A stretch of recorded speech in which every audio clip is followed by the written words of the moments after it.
Hej. Dit fokus her for modul 1, det er simpelthen at komme ud og sidde i stilhed ude i naturen. Find et træ, der taler til dig, og så sæt dig op ad det, eller læg dig ned under træet. Eventuelt luk øjnene, eller hvis du har lyst, så kig op i trækronerne. Og det skulle du gerne gøre en halv time dagligt, men start i det små. Kom ud nogle gange om ugen, hvis du har mulighed for det.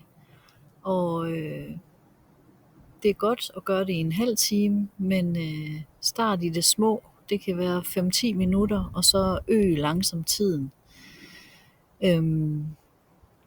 Det kræver lige lidt tilvænning her i starten, hvor man godt kan blive meget rastløs, når man kommer til at sidde helt i ro. Men prøv at lægge telefonen fra dig og bare nyd det og bare være med dig selv.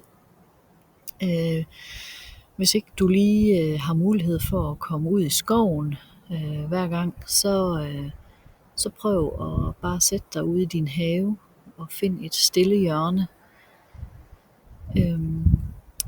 Her i starten, så tænker jeg, at du skal øve dig, uden at du lytter til noget.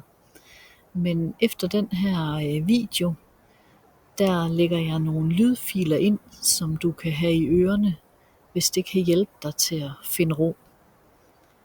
Men ellers så prøv i første omgang uden at have noget i ørerne.